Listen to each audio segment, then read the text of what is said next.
तो नमस्कार बच्चों, मैं अमरनाथ कुमार आपका बहुत बहुत स्वागत करता हूं अपने YouTube channel math by Amarnath sir पे। मैं बता दूं कि पिछला क्लास जो है था वो त्रिकोणमिति का ख़त्म हो गया था। अब हम लोग हाइट एंड डिस्टेंस, ऊंचाई एवं दूरी जो है पढ़ने वाले हैं, या त्रिकोणमिति के कुछ अनुप्रयोग के नाम से आप लोग में जानते हैं ना। चैप्टर नंबर 9, ठीक है, जिसमें से 9.1 है। 9.1 का पूरा ऑब्जेक्टिव जितना भी है, लगभग 35 गो ऑब्जेक्टिव है, उसका मैं सॉल्यूशन आपके सामने देने वाला हूँ, ठीक है। तो आइए क्लास शुरू करते हैं। देखिए, तो पहला सवाल है बच्चा कि हाँ, समय कम है भोला मेरे, 17 फरवरी से आप लोग का एग्ज़ाम है। तो ज़रा आइए देख लेते हैं क्या क्या होता है ना। थोड़ा सा और कम कर दूँ, हाँ वेरी गुड। चलिए पहला सवाल। इस सवाल से पहले कुछ बेसिक बातें, आपको कुछ बातें याद होनी चाहिए। कंसेप्ट, सबसे पहले मैं बात करूँगा कुछ कंसेप्ट की बात। पहला, आप लोग का डिग्री का मान जो है, डिग्री का मान याद होना चाहिए, बिल्कुल याद होनी चाहिए, ये बात है। और पिछला बार क्लास में भी मैं ये बात बता दिया था आपको। दूसरा जो है, डिग्री का मान यदि याद हो गया तो ये वाला जो फार्मूला होता है अनुपात वाला, साइन थीटा बराबर लंब बटे कर्ण जो होता है, और कॉस थीटा बराबर जो होता है वो होता है आधार बटे कर्ण। इस तरीका का फार्मूला जो है आपको छवों क्या होना चाहिए, याद होना चाहिए। याद है तो बढ़िया बात है।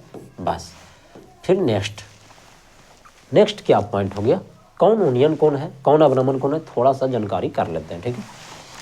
इस चैप्टर में सबसे पहला नियम यही है कि आप जब भी पढ़िएगा तो कम से कम एक प्रश्न को 2 से 3 बार जरूर पढ़ना है बोला। 2 बार कम से कम पढ़िएगा, यदि समझ में नहीं आएगा तो। ये 90 डिग्री हो गया है ना। ये 2 गो न्यून कोण होता है। कभी कभी प्रश्न में ए से भी चलने के लिए बोलेगा, कभी कभी सी से चलने के लिए बोलेगा। तो अगर हम ए से चलते हैं तो हमारा लंब हो जाएगा ये, तो इसका मतलब आधार हो जाएगा ये। और कर्ण तो कर्ण रहता है, कर्ण कभी नहीं बदल सकता, ये कर्ण फिक्स होता है, ठीक है, क्लियर।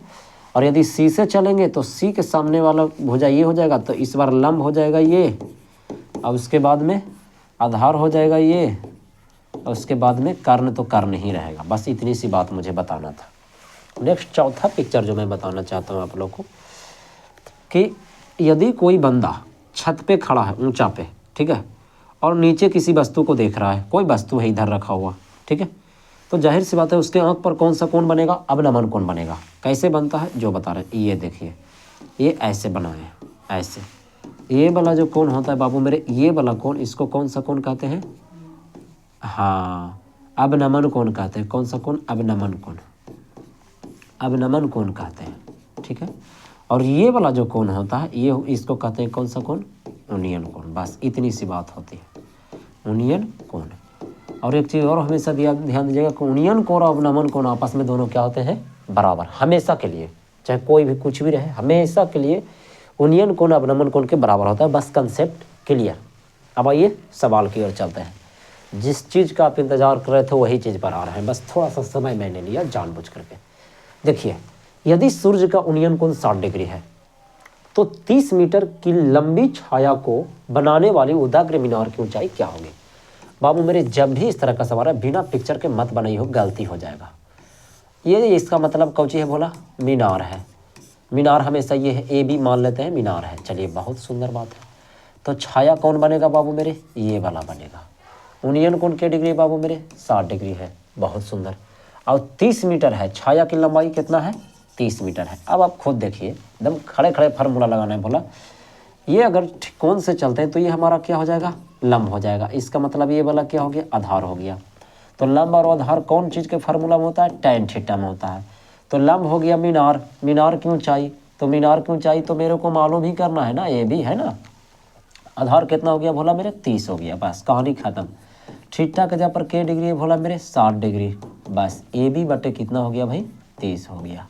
अब इसको हल कर लेते हैं। 60 डिग्री का मान √3 होता है। ये हो गया ए बी बटे 30 हो गया। अब तिरछे तिरछे गुना करेंगे तो ए बी बराबर जो हो जाएगा वो 30 में √3 से गुना होगा, तो ये होगा 30 √3 मीटर। बस यही हमारा क्या हो जाएगा, आंसर। ऑप्शन नंबर कितना होने वाला है, सी होने वाला। गजब। चलिए बहुत अच्छी बात है। सवाल संख्या 2। 2 क्या कहता है बहुत सुनिए। 2 कहता है एक ऊर्ध्वाधर दीवार की लंबाई एवं उसकी छाया का अनुपात। अच्छा एक चीज़ ध्यान दीजिएगा, ये लंबाई है, ठीक है, ये लंबाई है और इधर कुछ ये बोला मेरे छाया है। जब जब लंबाई और छाया का रेशियो दिया हुआ रहे तो एक चीज़ हमेशा ध्यान दीजिएगा कि हमेशा tan थीटा का ही वैल्यू रहेगा, क्योंकि tan थीटा का वैल्यू होता है लंब बटे आधार। तो ऊंचाई रहे लंबाई रहे एक दने छाया रहे, जब जब छाया की बात रहे कौन फार्मूला लगाना है, tan थीटा का फार्मूला लगाना है। यानी बान अनुपात कितना हो गया, ये √3 दिया हुआ है। तो हम लोग कह सकते हैं कि हमारा tan थीटा का जो वैल्यू है वो लंब बटे आधार यानी लंबाई यानी लंब बटे आधार यानी 1 बटा कुछ बोला मेरे √3 है। तो आप खुद बताइए ना कि tan थीटा में के डिग्री का मान होता है भाई, ताकि 30 डिग्री का मान होता है। तो ये tan से tan कट गया, इसीलिए मेरे को थीटा बराबर जो बच गया वो कितना बच गया भाई, तो फिर 30 डिग्री बच गया। बस इतनी सी तो बात थी बोला मेरे, आंसर हो गया है ना। चलिए प्रश्न संख्या 3। 3 क्या कहा था, इतना समय बन जाएगा, ध्यान दीजिएगा। यदि किसी ऊर्ध्वाधर स्तंभ की ऊंचाई जमीन पर उस स्तंभ की छाया की लंबाई का क्या गुना है, √3 गुना है। बहुत सुंदर। स्तंभ की कौची बोला मेरे, ऊंचाई। ऊंचाई जो है ना वो छाया का रेशियो दिया हुआ है बाबू, कैसे जो ध्यान दीजिएगा। ऊंचाई कह रहा है छाया से क्या गुना है, √3 गुना है। छाया से एकरा से ही वाला है, तब पहले एकरा ना 1 रुपया मानबो तो एकर मतलब ही कितना हो गई, √3 हो गई। तब बच्चा पार्टी अभी बताए हैं कि tan थीटा का वैल्यू होता है बोला, तो tan थीटा का वैल्यू हो गया √3 या बाटा में कौची 1, यानी हम लोग 1 का तो वैल्यू देंगे नहीं, यानी tan के डिग्री का मान है बताइए 60 डिग्री का। यानी हमारा ऑप्शन नंबर कितना हो जाएगा, सी हो जाएगा आंसर। शॉर्टकट में अब जितना बनाओगे बच्चा उतना ज़िंदगी में आगे बढ़िएगा, ठीक है, क्योंकि ऑब्जेक्टिव है बच्चा, सब्जेक्टिव नहीं है। चौथा, एक छड़ की लंबाई और छाया का अनुपात, अभी जस्ट बताए हैं छाया के अनुपात हमेशा किसका वैल्यू होता है, tan थीटा का। तो ध्यान दीजिएगा, लंबाई है ना, हाँ, और छाया है ना, पहले लंबाई होना चाहिए फिर छाया होना चाहिए। तो tan थीटा मतलब 1 बटा √3, तो tan में 1 बटा √3 किसका मान होता है भाई, 30 डिग्री का, ऑप्शन नंबर ए। अभी ये वाला सवाल है बाबू मेरे, देखिए एक छाया की लंबाई, अभी उल्टा कर दिया बच्चा। चौथा तो मैंने बता दिया, पांचवा क्या क्या बोल रहा है, इस बार उल्टा कर दिया, बोल रहा है छाया जो है, तो उल्टा दिया तो उससे क्या मैं सीधा बनाऊंगा बस। जैसे कह रहा है एक स्तंभ है तो उसकी ऊंचाई आप इधर लिख लीजिए, अनुपात में इधर कौची लिख दीजिए भाई, छाया लिख दीजिए। बहुत सुंदर। तो सर छाया की लंबाई स्तंभ की ऊंचाई से के गुना है, √3 गुना। छाया अबरी है बोला, अबरी छाया जो है ना एकर ऊंचाइया से है जो के गुना है भाई √3, यानी 1 रुपया है तो ये √3 रुपया है। तो मैंने क्या बताया था बच्चा कि किसका मान होता है भाई, ताकि किसका होता है, tan का मान होता है, यानी 1 बटे √3।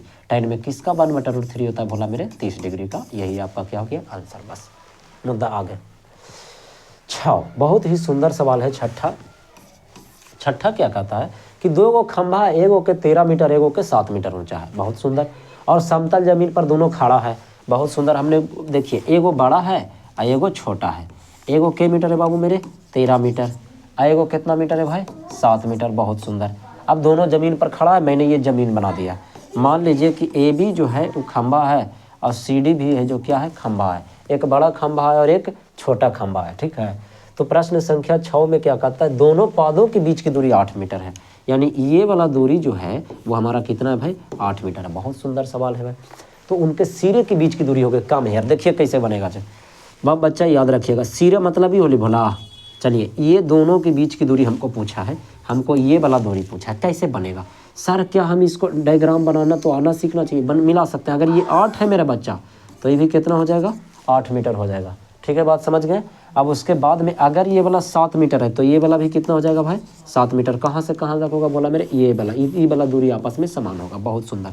तो टोटल कितना था, 13 में से 7 इधर गया तो बचा कितना मेरा, 6 मीटर। 8 6 10 आप लोग पढ़े हैं क्या, 8 6 कितना पढ़े हैं क्या, ट्रिपलेट होता है 10, बताइए। अब नहीं मालूम तो बताइए बोला, ई हो गया हमारा लंब, ई हो गया हमारा कुछ आधार, तो कर्ण बराबर निकाल लेना बोला। अगर ट्रिपलेट याद नहीं है तो कर्ण निकाल लीजिए ना। रूट अंडर लंब के स्क्वायर यानी 6 के स्क्वायर प्लस 8 के स्क्वायर, 6 के स्क्वायर हो गया 36, 8 के स्क्वायर होगा 64, दोनों जोड़ेंगे तो हो जाएगा 100, और 100 का वर्गमूल कितना होता है बोला मेरे, 10 मीटर। यही हमारा क्या हो गया आंसर, बस। तो छठा का जो आंसर हो जाएगा वो 10 मीटर हो जाएगा। क्लियर। चलिए नेक्स्ट प्रश्न की ओर चले। सातवां प्रश्न संख्या 7 का था बच्चा कि फिर से, अच्छा देखिए, किसी मीनार की ऊंचाई 10 मीटर है और सूर्य का उन्नयन कोण कितना है, 45 डिग्री। तो छाया की जिंदगी में कभी भी, मैं बार बार कहता हूँ, अब इसको एकदम शॉर्टकट में बनाइए, वही चीज़ है, बस आपको डराया जा रहा है। मैंने क्या बताया कि ऊंचाई और छाया रहे तो पहले ऊपर कौन लिखा था, ऊंचाई लिखा था है, ऊंचाई हमारा 10 हो गया, छाया मुझे मालूम नहीं, यानी छाया हम लोग छाया लिख देते हैं। tan थीटा का जगह पर 45 डिग्री दिया है, इसका मतलब tan 45 का मान कितना हो जाएगा, 1 हो जाएगा, और 10 बटे कितना हो गया भाई, छाया हो गया। अगर मैं तिरछे तिरछे गुना करूँगा तो छाया की लंबाई बराबर कितना हो जाएगा, बोला मेरे 10 मीटर। ऐसे ये हमारा क्या हो गया, आंसर हो गया, ये हो गया बात। लेकिन अगर समझना है तो आइए समझाते हैं। मैं फिर से बात बताता हूँ, अगर ये जैसे ये है, ठीक है, अब ये यहाँ पर बोला जा रहा है प्रश्न में कि मीनार की ऊंचाई है जो 10 मीटर है, चलिए बहुत अच्छी बात है, तो इसका मतलब छाया यही होगा ना भोला। और उसके बाद में हमारा की डिग्री है 45 डिग्री, तो यहाँ से चलेंगे तो ये क्या हो जाने वाला है, लंब होने जाने वाला है, ये क्या हो जाएगा, आधार हो जाएगा। तो कौन चीज़ का फार्मूला, tan थीटा, लंब बटे क्या होता है भाई, आधार होता है। बहुत सुंदर, तो tan थीटा के जगह पर तो 45 डिग्री है ना भोला, बराबर tan यहाँ लंब के जगह पर कितना हो जाएगा 10, आधार का मान मालूम नहीं तो आधार का मान कुछ भी मान सकते हैं, चाहे आधार लिख दीजिए, बस tan 45 का मान 1 बराबर 10 बटे आधार। तो आधार का वैल्यू कितना आ गया भाई, बेस का वैल्यू कितना आ गया, तो कि 10 आ गया सर, तो 10 मीटर हो जाएगा, यही हमारा आंसर के पास। इतनी सी तो बात थी। तो चलिए प्रश्न संख्या 8 की ओर चले। अब आप ये खुद बना लीजिएगा, कैसे देखिए, 8 नहीं तो लाइन में बना ही देते हैं। ऊंचाई और भूमि पर छाया की लंबाई दोनों के दोनों आपस में क्या है बोला, समान है। ऊंचाई और क्या है भाई, छाया, मैं बार बार का दोनों आपस में समान है। 1 रुपया है तो ये भी क्या रुपया, 1 रुपया, किसकी वैल्यू बोला बताइए, tan का बराबर, tan थीटा का बराबर होता है ना, लंब बटे क्या होता है, आधार होता है, यानी 1 बटे 1 हो गया, यानी कि tan 1 बटे 1 मतलब कुछ हो गया, 1 हो गया ना बोला। तो tan में थीटा में कितना डिग्री के बराबर 1 होगा, tan में क्या डिग्री, 45 डिग्री के बराबर होता है। tan से tan कैंसिल हो गया, तो इसलिए थीटा बराबर क्या डिग्री बच जाएगा भाई, 45 डिग्री बच जाएगा, यही आपका क्या हो जाएगा आंसर। बस प्रश्न संख्या 9, तो हमारा थीटा का मान कितना हो जाएगा, 45 डिग्री हो जाएगा, ऑप्शन नंबर सी। क्लियर बच्चा, चलिए 9 12 सेंटीमीटर ऊंचे खंभे की, फिर से मैं बार बार कहता हूँ, यहाँ पर आप ऊंचाई लिख देना और यहाँ पर क्या लिख देना है, छाया लिख देना है, बस डरने की कोई ज़रूरत नहीं है। कितना सेंटीमीटर है बाबू मेरे, 12 सेंटीमीटर। और छाया की लंबाई कितना भाई, नहीं ये क्वेश्चन थोड़ा सा गलत हो सकता है बच्चा, अब खुद सोचने वाली बात है मेरे बाबू कि देखिए क्या, ऊंचाई सेंटीमीटर में है, अच्छा अल्लाह छाया दे ले कोची में, मीटर में, तो या तो मीटर में होगा तो दोनों के कीजिए ना। चलिए छाया कितना हो गया भाई, ताकि 4√3 हो गया मेरा बच्चा। मैंने क्या बताया, किसका वैल्यू दिया हुआ था बताइए, tan थीटा का ना, tan थीटा का ऊंचाई लंब बटे आधार यानी 12 बटे 4√3। मेरा रसगुल्ला उड़ा दा, 4 तिया 12, आइए 1√3 से 1√3 कर दी तो 1√3 बच गई। कुल मिला के बात ये है सर जी कि tan थीटा का जो वैल्यू आ गया √3 आ गया, तो कितना डिग्री है कर बोला, 60 डिग्री का मान आके, बस 60 डिग्री आंसर, बस कहानी खत्म, 60 degree answer, option number A. कितना झकास सवाल है यार। प्रश्न संख्या 10 की ओर चलते हैं। फिर से ऊंचाई और छाया कह रहा है का, नहीं अब इस बार नहीं, अब क्वेश्चन चेंज है। भूमि से 100 मीटर की ऊंचाई पर 60 डिग्री के उन्नयन कोण से उड़ती हुई एक पतंग की डोरी की लंबाई के, बहुत सुंदर एक पतंग है बच्चा पाटे, ये भूमि से उड़ रहा है, कितना मीटर की ऊंचाई पर उड़ रहा है भाई, 100 मीटर की ऊंचाई पर। इसका मतलब ये है कि डोरी ऐसे तना होगा या नहीं, अगर तना हो गया तो इधर तनिएगा, तो इसको आप मिला दीजिए ना रसगुल्ला, ये तो 90 डिग्री होगा ही ना। अगर मानना ए एक पतंग है, यही हमारा क्या हो जाएगा भाई, पतंग हो जाएगा। तो डोरी कौन हो गया भाई, ये वाला हो गया, तो ये हमारा हो गया बी, हमारा ये होगा सी हो गया। क्लियर ना। अच्छा और बच्चा क्या है, ये है 60 डिग्री। एक बात बताइए, अगर 60 डिग्री से मैं चलूँ बच्चा तो ये क्या कहलाने वाला है, लंब कहलाने वाला है। ये क्या एक का कहलाएगा, कर्ण, क्योंकि हमको डोरी की लंबाई, तो लंब और कर्ण कौन थीटा होता है बोला, साइन थीटा। साइन थीटा का फॉर्मूला है लंब बटे कर्ण, यहाँ पर लिख देते हैं ना, लंब बटे कर्ण। तो साइन थीटा, थीटा के जगह पर कितना डिग्री दिया है, 60 डिग्री दिया है। लंब कितना है भाई, 100 है। कर्ण तो निकालना ही है बच्चा, यानी कि डोरी हमारा यही हो गया। क्लियर ना। साइन 60 डिग्री का मान √3 बटे 2 बराबर में 100 बटे, यहाँ डोरी की लंबाई वैसे नहीं अच्छा लगता, AC लिख देते हैं, ठीक है बच्चा, AC लिख देता हूँ। अब देखिए यहाँ पर हल कर देता हूँ, तिरछे तिरछे गुना, ध्यान दीजिएगा। AC बराबर 2 जाएगा 100 दने गुना होगा 200 हो गया, ये जाएगा यहाँ, तो यहाँ हो जाएगा बटा में √3 हो जाएगा बच्चा। तो 200 बटे √3 हमारा क्या हो जाएगा, आंसर हो जाएगा ऑप्शन नंबर सी, है ना। तो चूँकि समय की पाबंदी है, समय को देखते हुए बस आज के लिए सिर्फ 10 प्रश्न बच्चा पार्टी, अगला क्लास में ख़त्म कर देंगे त्रिकोणमिति, ठीक है। तो मिलते हैं आप लोग से नेक्स्ट क्लास में।